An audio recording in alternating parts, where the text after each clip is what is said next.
They are moved by planes and boats and cars. Political borders have no meaning for them. They're sold on the streets of cities and on those of the suburbs. They found their way into schools, offices, and the arenas where sports are played. They come in remarkable variety and are consumed by people of all races, economic classes, educational backgrounds, and virtually all ages.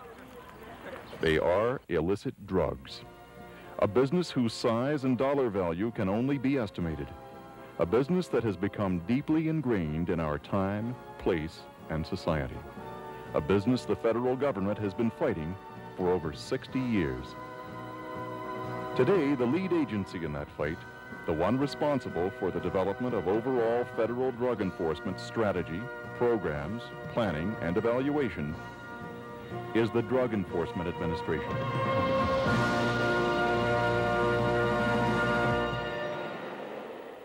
DEA is responsible for the enforcement of the Controlled Substances Act.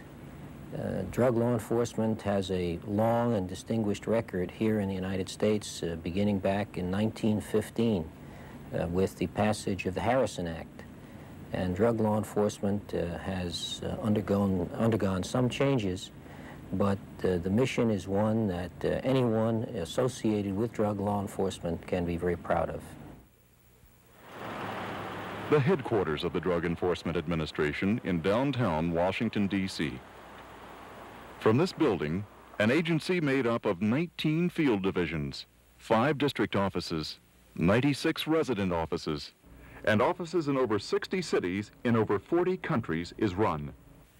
Organized and equipped to battle sophisticated illegal drug trafficking on a variety of fronts, DEA is the final product of a long evolutionary process of federal drug enforcement, a process that began in 1915.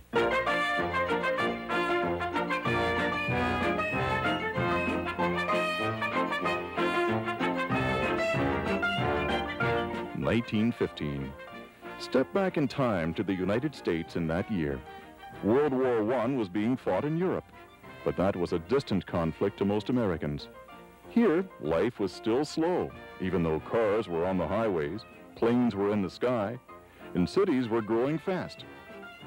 For the first time, the federal government became involved in drug enforcement work through the Miscellaneous Division of the Internal Revenue Service.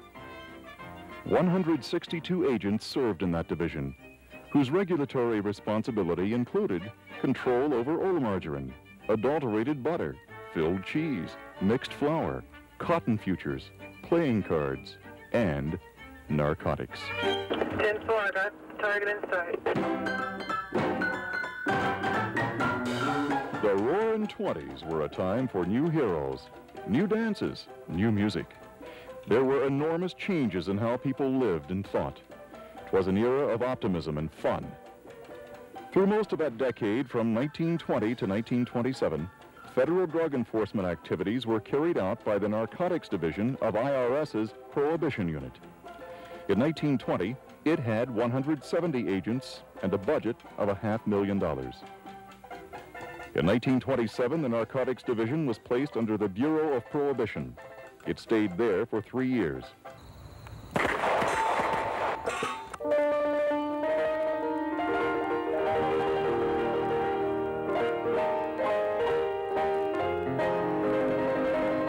By 1930, the full force of the Great Depression was felt.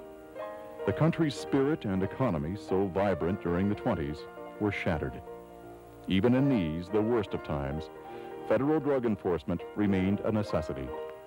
For the next 38 years, until 1968, it would be the charge of the Department of the Treasury's Bureau of Narcotics.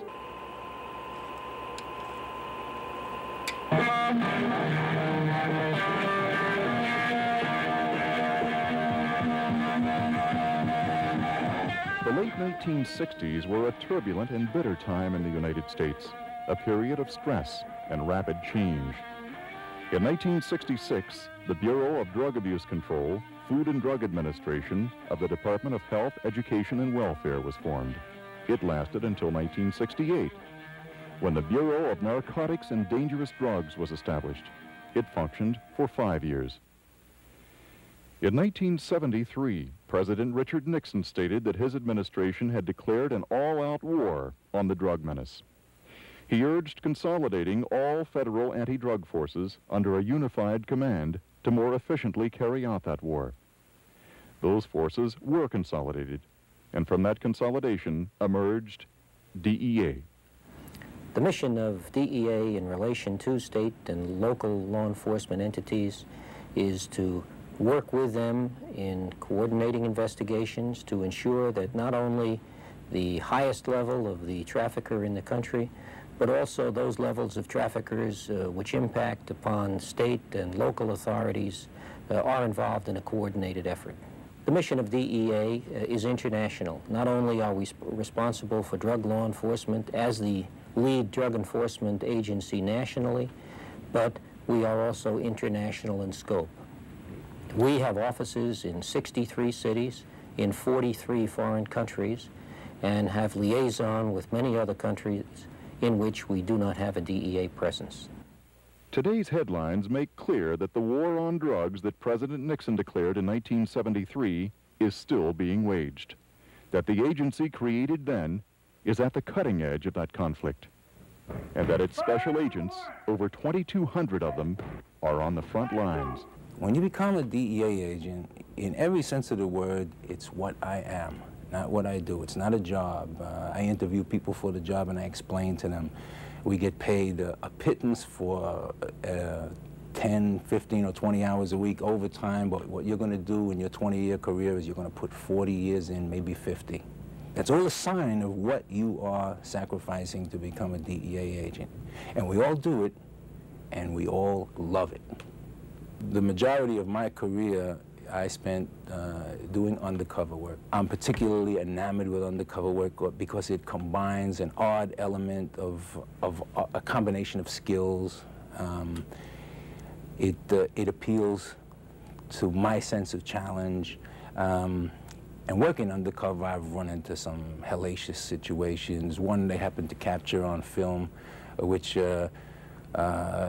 illustrates a whole combination of things that I teach in the undercover scenario. It's the teamwork. I believe my life was saved by the teamwork involved. The surveillance team picking up on film a group of guys that I was going to do a drug deal with, picking them up a half hour before the meet while they were setting me up to rip me off and kill me.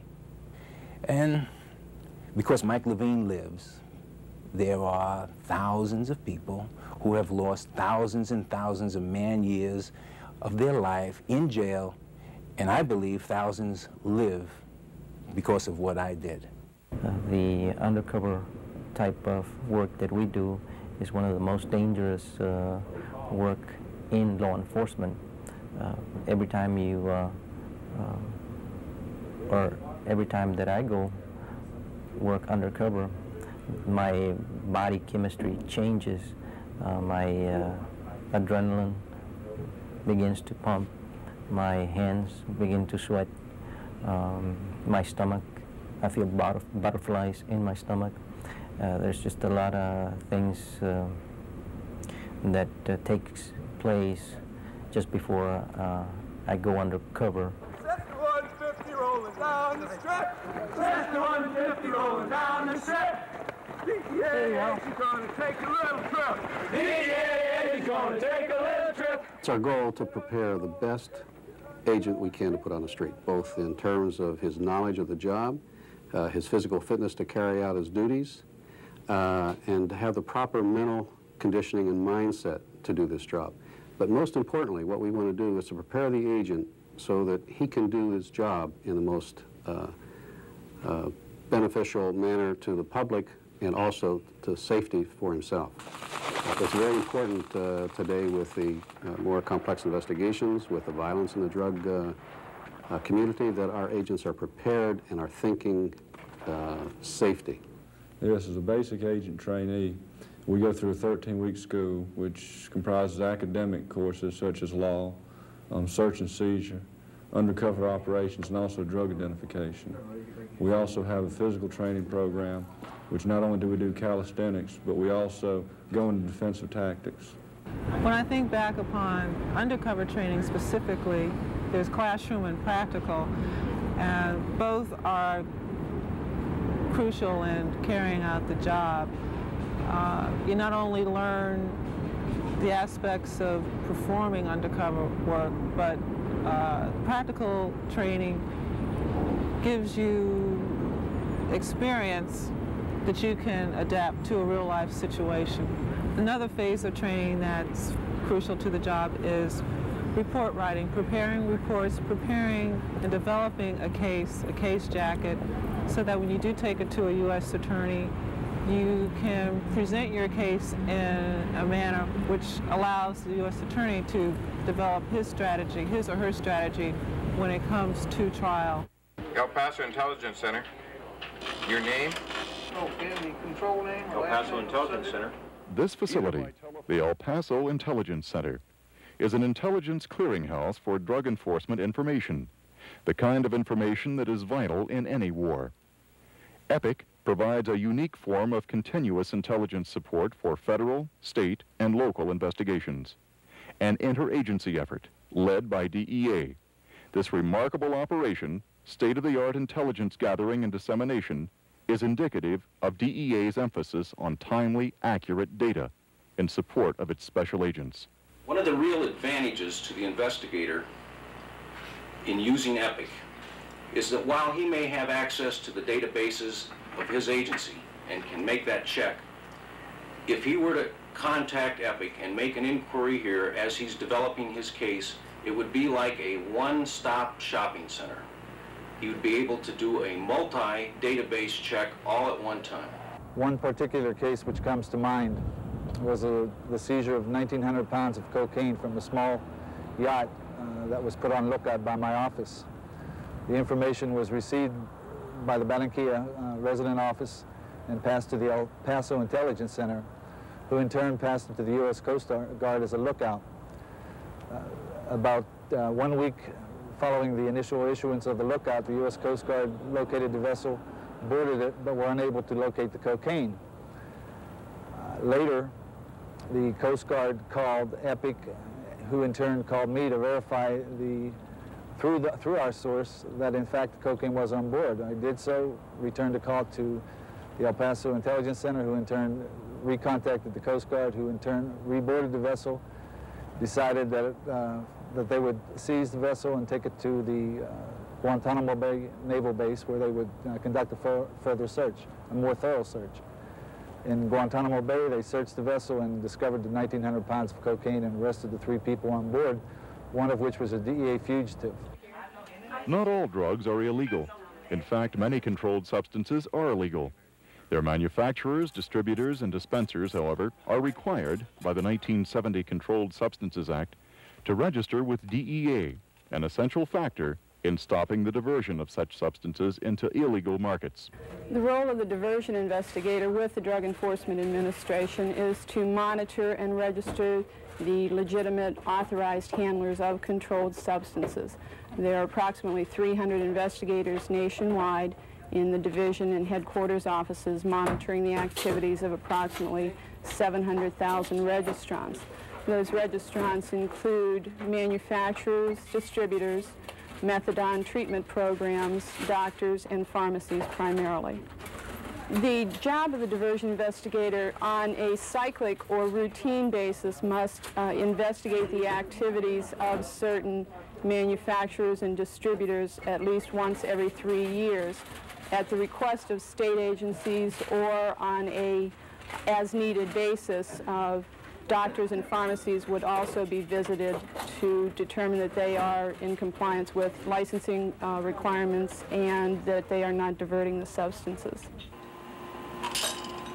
DEA's Special Testing and Research Laboratory is just that, special. Its wide-ranging activities run the gamut from providing evidence analysis and scientific support for overseas regions to performing examinations of tablets and capsules as an aid in identifying the manufacturing sources of drugs. Beyond that, it helps a variety of law enforcement agencies, both foreign and domestic, with scientific and technical support. And the research and development done here are the basis of techniques that will be at the heart of this fight against drugs in the future. What we do here, as the name implies, special testing, where we get a lot of exhibits in from overseas which undergo relatively in-depth chemical analysis, that is relative to what the other DEA's laboratories will do, in part in support of foreign agents and also to help us to validate signatures. The second major area, again as the name implies, is research. Much of it is geared towards source determination of drugs such as cocaine and heroin. We also do a great deal of training. In addition to the special testing and research laboratory, there are 7 DEA forensic science laboratories located in New York, Miami, Chicago, Dallas, San Diego, San Francisco, and Washington, D.C. These facilities, like virtually everything else associated with DEA, are designed to support investigative work. In this case, the work of DEA and the FBI. My work as a forensic chemist is to receive, analyze, and report my findings on items of suspected drug evidence. But naturally, there's a whole lot more to the work than that. The primary thing, of course, is to work the cases. We get evidence coming in, we have to process it, analyze it, and then, of course, do the paperwork that goes to it. But there are a lot of other duties that are probably almost as important to the agency that people don't tend to think about. Going to court and testifying is a major aspect of the work because, after all, if the case goes to trial and you can't get the evidence in and can't get the report in, then the agent's work is in vain. Another major thing that we do is quite a bit of training activity. There's a lot of work that is done to, for instance, train new agents who are starting. We, in this laboratory, provide some of the personnel who go and teach things forensic having to do with the laboratory to the new agents starting off in Quantico. Then we do a lot of what you might call public relations training, where we help various local police departments, and we'll go out and do classes in field testing and clandestine laboratory safety and things of that sort. And then finally, one of the major things, which for me and some of the other chemists too, is the most fun, are going on clandestine lab raids, where we actually get a chance to get out in the field and see what's happening immediately on a situation and get in on it, not from the beginning, but from the middle rather than at the tail end, as so often happens in the laboratory, when all we do is just get the evidence in a cold piece of paper and have no idea of what happened earlier. DEA's primary mission is enforcement, pure and simple. And it's an agency that literally has its own Air Force of over 50 planes to help it carry that mission out. It's an agency that recognizes the international nature of drug trafficking it combats, so it operates internationally.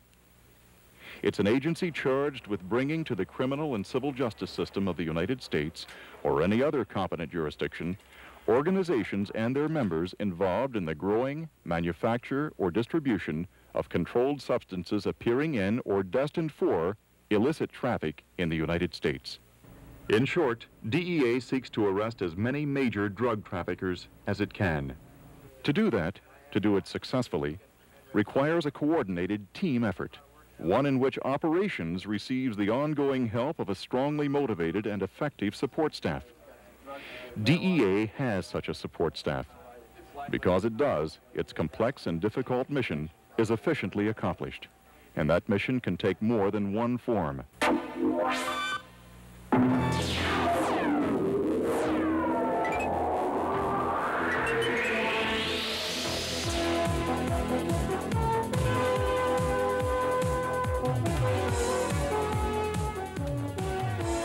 Welcome to Team Up, NAB's special one-hour satellite feed supporting sports drug awareness in your market. Hi, this is Rick Dees, and now, here's your host, George Michael.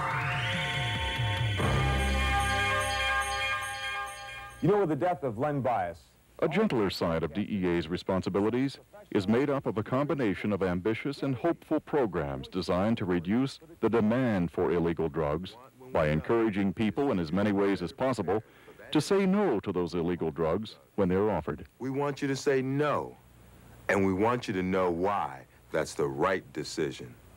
The predominant program with which we are involved is the program involving the high school coaches of the United States. This is our sports drug awareness program.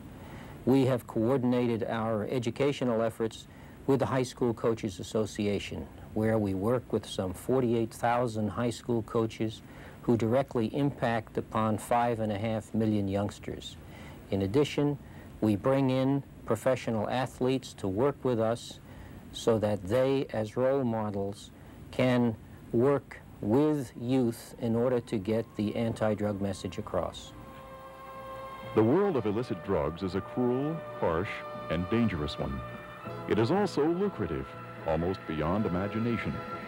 Because it is, those in it are willing to fight, virtually to the death, to maintain it. But because it's so destructive in every way, the fight to eliminate it must be just as hard, just as implacable. Over the years, the federal government has sought to do just that with a variety of agencies. Since 1973, leadership in this vital struggle has been the responsibility of the Drug Enforcement Administration.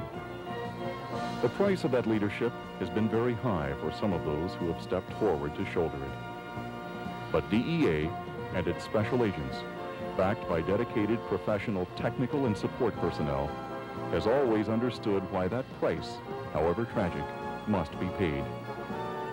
Throughout this organization, there is a commitment to battle illegal drug trafficking across the United States and around the world. This battle is fought with zeal, bravery, and imagination. It will continue to be fought that way for as long as it takes to rid our society of those drugs and of those who deal in them.